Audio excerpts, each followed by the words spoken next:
ሰላም ውድ ቤተሰቦቼ ደህና ናችሁ? እኔ ሰላም ነኝ። በያላችሁበት ዳርቻ ዓለም ሰላማችሁ ብዝት ይበልልኝ። የአሁኑ ፕሮግራም የአንድ ሰው አጭር ህይወት ታሪክ ነውና እስከ መጨረሻ አብራችሁን ቆዩ። አንድ ሰው በበረሃ እየተጓዘ እያለ የያዘውን ውሃ አልቆበት በውሃ ጥም ይይዛል። ቀስ በቀስ ውሃ ጥሙ ሰውየውን እያደከመው ይመጣል። በስተ መጨረሻ ከአንድ የውሃ ጉድጓድ ጋር ይደርሳል። ጉድጓዱ በጣም ትልቅ ነበረ። ውሃ ይኑረው አይኑረው አይታይም። ከዚያም ከጉድጓድ ጎን አንድ አሮጌ የውሃ ማሳቢያ ሞተር አለ። ሞተሩ ላይ እንዲህ የሚል ጽሑፍ ሰፍሯል። ይህ የውሃ መሳቢያ ሞተር የሚሰራው በውሃ ነው ይላል። ከሞተሩ ጎን አንድ ጆግ ሙሉ ውሃ ተቀምጠዋል። ጆጉ ላይ እንዲሁ አንድ ጽሑፍ ሰፍረዋል። ወዳጄ ሆይ ይህንን ጆግ ውሃ ሞተሩ ውስጥ ጨምረው፣ ሞተሩ ብዙ ውሃ ያወጥልሃል። ታዲያ አደራ አንተም እንዳንተ ሌላ መንገደኛ ይጠቅማልና ውሃው ከጉድጓዱ ሲወጣ ልህ ጆጉን ሞልተህ ማስቀመጥ አትርሳ ይላል። በጆግ ያለውን ውሃ ሞተሩ ውስጥ ይጨምረው ወይስ ይጠጣው? እዚህ ጋር ሰውየው በሁለት ሀሳብ ተወጠረ። አንደኛ ይህ ሞተር አይቷል፣ ጨምረው ባይሰራ ይህንን ውሃ አጣው ማለት ነው፣ ሞትኩ ማለት ነው። ስለዚህ ልጠጣው፣ ህይወቴን ላድን። ደግሞ መሳሳቢያውስ ውሃው ያለ ሞተር አይሰራም። እንደኔ ውሃ የተጠማ ሰው ቢመጣ ይህንን መንቀሳቀስ ከጠጣሁት ይሞታሉ ብሎ ለራሱም ለሌሎችም አሰበና በሀሳብ ተወጠረ። በስተመጨረሻ በብዙ ጭንቀት ተወጥሮ ትልቅ ውሳኔ ወሰነ። እንዲህ አለ፣ ውሃውን ወደ ሞተሩ ቢጨምረው ይሻለኛል።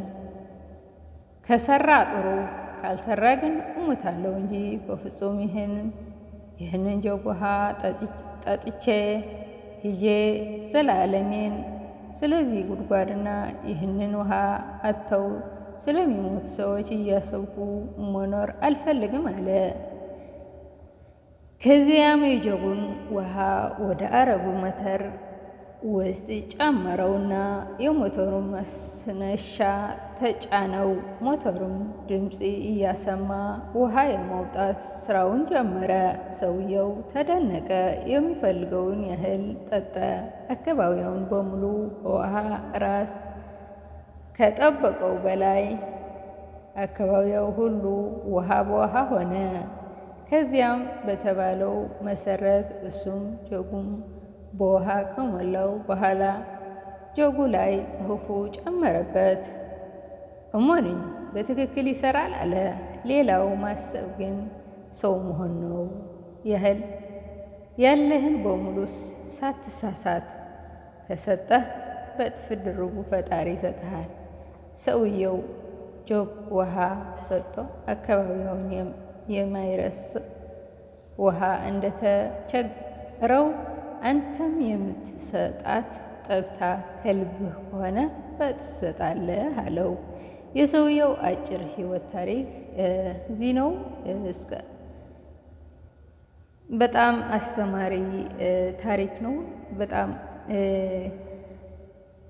የሰጠ ከልብህ ከሆነ ፈጣሪ የሆነ ነገር ከልብህ ስትሰጥ ፈጣሪን ይሰጥሃል አለ። በትክክል ሰው መሆን ሰው ለመርዳት ሰው መሆን በቂ ነው የሚል አባባል ለዚህ ነው። እና ሰውየው በጣም ድንቅ ስራ ነው የሰራው። እኔ ጠጥቼ ሄጄ ስለ ጆግ ስለሚሞጡ ሰዎች ስለ ሌላ ማሰቡ ራሱ በትክክል ነው የገለጸው።